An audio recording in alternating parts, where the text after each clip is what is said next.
ہم نے جی صرف اور صرف یہ دھرنا ہمارا وزیر اعلیٰ جناب علی امین خان گنڈاپور صاحب نے واضح طور پہ بار بار یہ بات کہی ہے کہ یہ دھرنا آن گوئنگ ہے۔ یہ علیحدہ بات ہے کہ ہم لوگ کوئی مسلح فورس نہیں ہے، ہم لوگ پرامن لوگ ہیں، اور پرامن لوگوں پہ جس طرح فائرنگ ہوئی ہے تو کوئی فوجی بھی جو ہوتا ہے نا، اس کی کمانڈو ٹریننگ ہوتی ہے یا کوئی بھی ٹریننگ ہوتی ہے، جب وہ انڈر فائر ہوتا ہے تو وہ کور لیتا ہے۔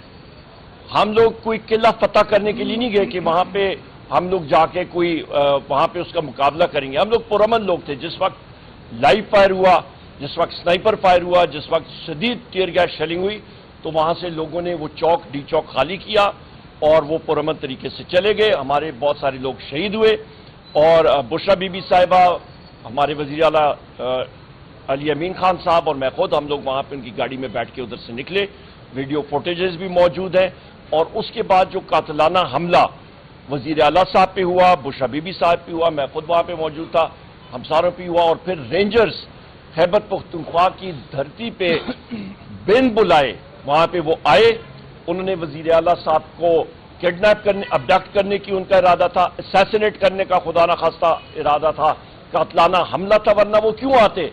ہری پور جو کہ خیبر پختونخوا میں ہے، وہاں پہ وزیر اعلیٰ صاحب نے جس وقت چیف سیکرٹری اور آئی جی پولیس سے پوچھا، انہوں نے لا علمی کا اظہار کیا اور انہوں نے کہا جی یہ تو کابینہ کے ڈیسیجن کے بغیر، فیصلے کے بغیر رینجرز وہاں پہ آ نہیں سکتی ہیں۔ میرے یہاں پہ دائیں طرف ایڈوکیٹ جنرل صاحب ہیں، انہوں نے بھی کلیئرلی کہا کہ کابینہ کے فیصلے کے بغیر رینجرز آ ہی نہیں سکتی ہیں۔ تو لہٰذا ایک غیر قانونی عمل ہوا تھا، اور فورسز جو تھیں وہ خیبر پختونخوا میں غیر آئینی، غیر قانونی طور پہ آئی تھیں۔ لہٰذا ہمیں یہ ڈیمانڈ کرتے ہیں کہ اس پہ انکوائری ہونی چاہیے، اور جن افسران نے اس کو سینکشن کیا ان کا واضح طور پہ ان کو فل فور کورٹ مارشل کر کے ان کو سزا دینی چاہیے، سخت کے سخت سزا، کہ انہوں نے آئین اور قانون کی واضح خلاف ورزی کی تھی۔ یہاں پہ میں یہ بھی ڈیمانڈ کرتا ہوں کہ ہمیں ایکسیس دی جائے اپنے محبوب قائد وزیر اعظم عمران خان صاحب سے، کیونکہ آج وہ ایک پولیٹیکل پریزنر بھی نہیں ہے، ان کو فورسفلی بغیر کسی چارج کے اڈیالہ جیل میں رکھا ہوا ہے، ان کے خلاف کوئی چیز نہیں ہے اور ان کو فورسفلی رکھا گیا ہے۔ اس کو ہم لوگ کنڈیم کرتے ہیں، ان کو فل فور رہا کیا جائے، اور ان تک ایکسیس ہماری ہونی چاہیے۔ وزیر اعلیٰ صاحب کو ملنا چاہیے،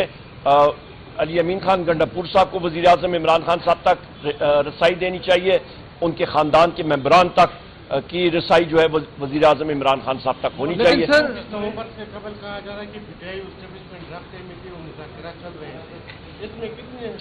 میں کسی کے ساتھ، مجھے اس چیز کا نہیں معلوم، یہ سوال آپ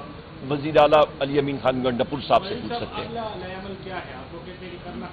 اور فزیکلی ہے بھی نہیں سر، دھرنا فزیکلی ہے نہیں، آپ کہہ رہے ہیں کہ دھرنا جاری ہے لیکن فزیکلی کچھ نہیں ہے۔ فزیکلی مجھے بتائیں، جہاں پہ گولیاں لائیو چل رہی ہوں، میں پھر بات دہراتا ہوں، ہم لوگ کوئی ملیٹنٹ آرگنائزیشن نہیں ہے، کوئی فوج نہیں ہے کہ ہم نے قلعہ فتح کر کے ہم نے کہنا ہے کہ جی یہ لال قلعہ ہم نے فتح کر لیا تو یہاں پہ بیٹھیں گے، تو نہیں۔ ہمارا ایک دھرنا ایک سوچ کا، ایک جستجو کا نام ہے، ہم لوگ کریں گے انشاءاللہ تعالی۔ ہماری سیاسی مہم جائے گی جب تک وزیر اعظم عمران خان صاحب رہا نہیں ہوتے۔ یہ ایک جستجو قومی اسمبلی میں، صوبائی اسمبلی میں، ہر جگہ پہ چلتی رہے گی۔ ہم لوگ پرامن لوگ ہیں اور کرتے رہیں گے، نہ کہ جس طرح کہ یہ فارم 47 کی غیر آئینی حکومت ہے، آج تک ٹرائیبیونلز نہیں بنے ہیں، تو لہٰذا یہ لوگ جو یہاں پہ شہباز شریف کی 17 رکنی حکومت جو ہے، ان کا کیا وہ ہے، کیا ان کی وہ حیثیت ہے؟ میں تو ان کو میں اپنا مجرم سمجھتا ہوں، جنہوں نے مجھ پہ قاتلانہ حملہ کیا تھا، ٹیئر گیس شیل مارے تھے، مجھے یہاں پہ لگے، سینے میں لگے، اور ان کے خلاف میں انشاءاللہ شہباز شریف کے خلاف، مریم نواز کے خلاف،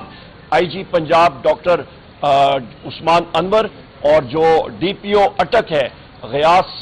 اس کے خلاف انشاءاللہ تعالی میں ضرور پرچہ کروں گا۔